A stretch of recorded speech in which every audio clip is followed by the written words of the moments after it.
Hai adik-adik, kembali lagi dengan Kak Rina di online class 101. Kali ini kita akan belajar kelas 3 tema 4, subtema 2, kewajiban dan hakku di sekolah. Di pembelajaran 6 kita akan belajar bahasa Indonesia, matematika, dan PPKN di halaman 83 sampai dengan 90. Nah, adik-adik untuk melihat video lain, adik-adik bisa klik di kanan atas videonya. Nanti ada rekomendasi playlist dan juga pembelajaran sesuai judulnya ya. Nah, kalau mau yang lebih lengkap, adik-adik bisa klik di kolom deskripsi seperti ini. Nanti ada daftarnya nih adik-adik. Ya, jadi adik-adik cari aja mau lihat kelas berapa. Misalnya nih, sekarang kita kan kelas 3 ya. Jadi adik-adik pilih yang ini, klik biru-birunya di sini. Nah, nanti kita akan masuk ke playlist kelas 3. Misalnya adik-adik mau lihat kelas 3 tema 3. Putar semuanya di sini. Nah, nanti di sebelah kanan ada daftarnya adik-adik. Jadi, adik-adik bisa cari berdasarkan subtema berapa, pembelajaran berapa, dan juga halaman berapa. Jadi berurutan di sini ya. Nah, kita mulai adik-adik. Di sini ada gambar ibu guru sedang menjelaskan di depan kelas. Ya, guru sedang berbicara di depan kelas. Semua siswa melihat ke arah guru. Mereka memperhatikan setiap ucapan guru. Lani bertanya kepada guru. Guru melihat ke arah Lani dan mendengarkan pertanyaan Lani. Setiap orang wajib mendengarkan saat orang lain berbicara. Apa yang biasa kamu lakukan saat orang lain berbicara kepadamu adik-adik? Nah, berdiskusi dengan teman di sebelah, ya. Diskusikan apa yang harus kamu lakukan saat seorang berbicara kepadamu. Ya, tuliskan hasilnya di sini. Nah, yang harus kita lakukan ketika orang berbicara kepada kita adalah mendengarkan pembicaraannya dengan penuh perhatian, tidak melakukan kegiatan lain yang mengganggu konsentrasi orang yang berbicara, menatap orang yang berbicara, tidak menyela atau memotong pembicaraan. Jika orang tersebut membutuhkan tanggapan, maka tanggapilah dengan bijak dan santun. Lalu, jika ia membutuhkan jawaban, berilah jawaban yang memuaskan, ya. Dan yang berikutnya yang harus dilakukan saat kita berbicara pada orang lain. Nah, kalau berbicara kepada orang lain, yang pertama, menatap lawan bicara, suara harus terdengar jelas, gunakan bahasa yang baik dan benar, jangan menggunakan nada suara tinggi. Ya, kemudian pembicaraan mudah dimengerti oleh lawan bicara, tenang dalam berbicara atau tidak tergesa-gesa. Nah, berikutnya, sekolahmu tempat yang menyenangkan bukan? Semua warga sekolah menjalankan kewajiban dan haknya. Bekerjalah dengan teman di sebelahmu, tanyakan kewajiban dan hak yang pernah ia lakukan di kelas. Buatlah daftarnya pada bagian berikut.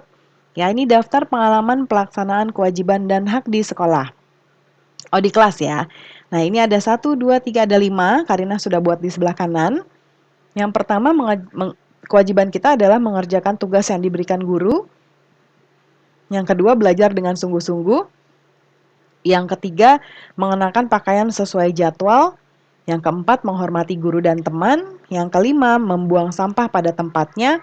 Lalu haknya, mendapat penghargaan dari guru, mendapat nilai yang memuaskan, berpenampilan rapi dan bersih, kemudian mendapat bimbingan dari guru dan teman, dan juga lingkungan sekolah yang bebas penyakit. Yaitu hak kita. Nah, ini ada gambar. Gambarnya ini adalah murid-murid sedang berupacara ya, upacara bendera, dan ada Bapak Ibu guru juga di depan. Setiap orang memiliki kewajiban mendengarkan saat orang lain berbicara. Saat upacara di sekolah, siswa mengikuti pembina upacara membacakan teks Pancasila. Mereka seharusnya mengikuti dengan suara senada.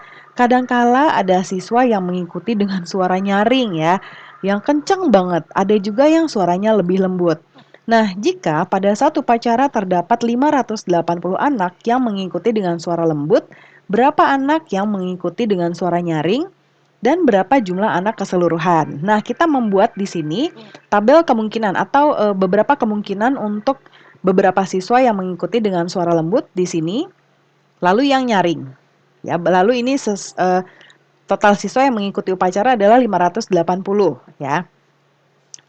Seperti biasa kita bisa bebas membuatnya. Misalnya yang pertama Karina akan buat yang ini 50, yang ini 80.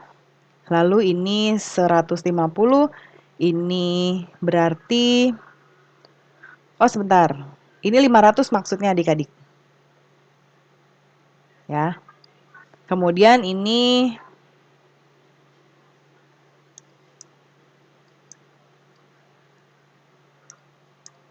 Nah, kemudian berikutnya yang ini 400, yang ini 180, 300, ini 280. Lalu 400 di sini 300 ya 300. Oh, ini 200 ya, ini 2. Yang ini 380. Lalu yang ini 100, yang ini 480 ya. Jadi kalau di Oh, sebentar adik-adik. Kita ulang ya. Ternyata ini jumlah siswa. Nah, ini tuh salah adik-adik dari atasnya ya. Nih karena Karina ngikutin yang atas. Jadi gini. Nih kita baca lagi soalnya. Nanti coba konfirmasi dengan Bapak Ibu guru ya. Yang 580 itu sebetulnya adalah yang suaranya lembut. Kalau di sini kan siswa yang mengikuti upacara ya. Nah, ini jadi kebalik. Jadi yang ini suara lembut. Ya kan? Harus teliti nih. Berarti ini yang nyaring, ini yang siswa yang mengikuti upacara semuanya.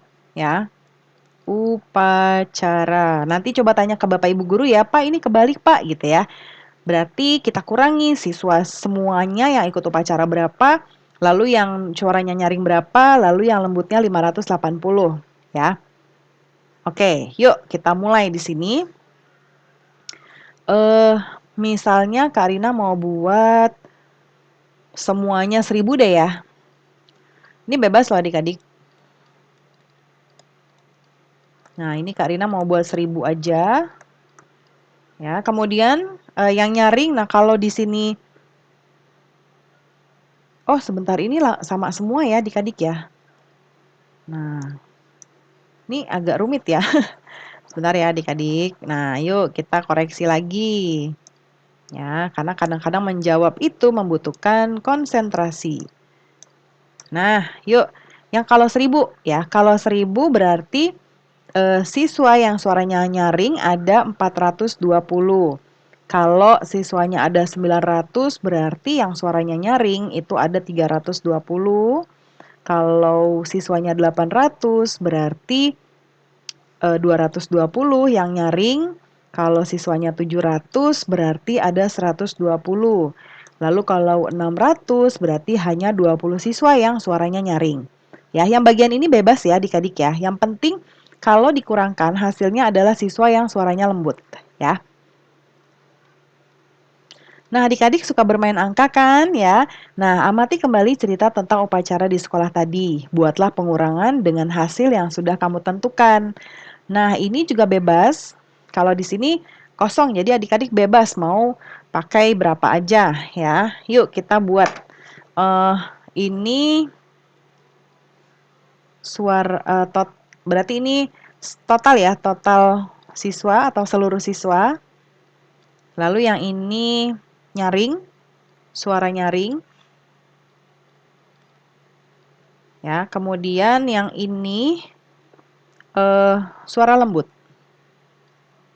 Ya, lembut. Nah, tapi nanti tanya dulu ke Pak Ibu Guru ya. Yang tadi kan kita kebalik tuh soalnya. Nah, yuk nomor 1 Karina mau buat. Jadi yang suara lembutnya itu semuanya misalnya berapa ya? 150 ya. Berarti Karina mau buat yang pertama total siswanya ada 800 ya.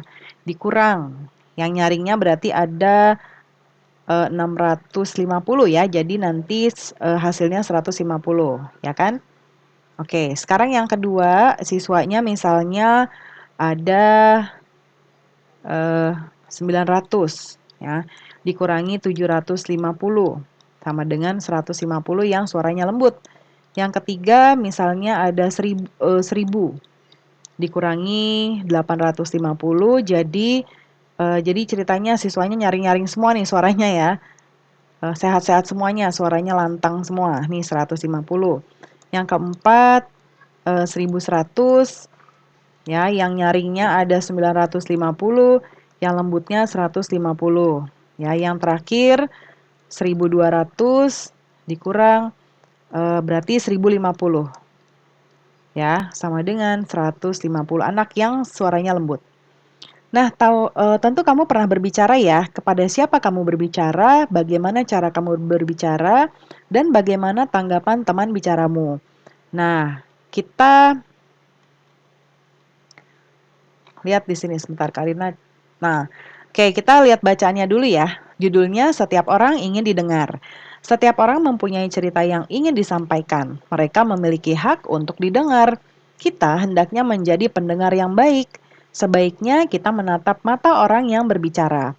Apabila ada orang yang sedang berbicara, kita harus mendengarkannya sampai selesai. Berikan pendapat yang baik jika diperlukan, perhatikan apa yang sedang diucapkannya. Jadilah pendengar yang baik. Saat kamu berbicara, gunakan suara yang lembut dan sopan. Berbicaralah tentang hal-hal yang baik.